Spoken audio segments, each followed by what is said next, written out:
I'd fallen into a recent habit of lunching on Thursdays with my father-in-law. To be accurate, with my ex-father-in-law. Admiral, retired, Charles Rowland, parent of my worst failure. To his daughter Jenny I'd given whatever devotion I was capable of, and had withheld the only thing she eventually said she wanted, which was that I should stop riding in races. We'd been married for 5 years, 2 in happiness, 2 in discord, and 1 in bitterness. And now only the itching, half-mended wounds remained.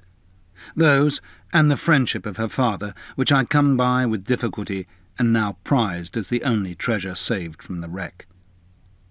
We met most weeks at noon in the upstairs bar of the Cavendish Hotel, where a pink gin for him and a whisky and water for me now stood on prim little mats beside the bowl of peanuts. "Jenny will be at Ainsford this weekend," he said. Ainsford was his house in Oxfordshire. London on Thursday was his business. He made the journey between the two in a Rolls. "I'd be glad if you'd come down," he said. I looked at the fine, distinguished face and listened to the drawling, non-committal voice.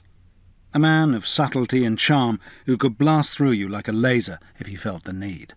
A man whose integrity I would trust to the gates of hell, and whose mercy not an inch. I said carefully, without rancour, "I'm not coming to be sniped at." She agreed that I should invite you. I don't believe it. He looked with suspicious concentration at his glass. I knew from long experience that when he wanted me to do something he knew I wouldn't like, he didn't look at me. And there would be a pause like this while he found it in him to light the fuse. From the length of the pause I drew no comfort of any sort. He said finally, "I'm afraid she's in some sort of trouble." I stared at him, but he wouldn't raise his eyes. "Charles," I said despairingly, you can't ask me. You know how she speaks to me these days. You give as good as you get, as I recall. No one in their senses walks into a tiger's cage."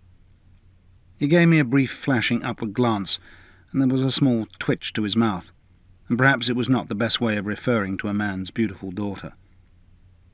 "I've known you, Sid," he said, "to walk into tigers' cages more than once." "A tigress, then," I amended with a touch of humour.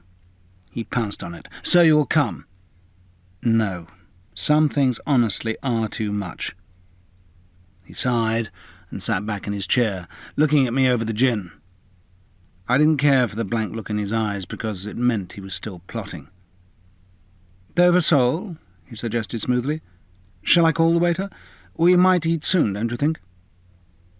He ordered sole for both of us,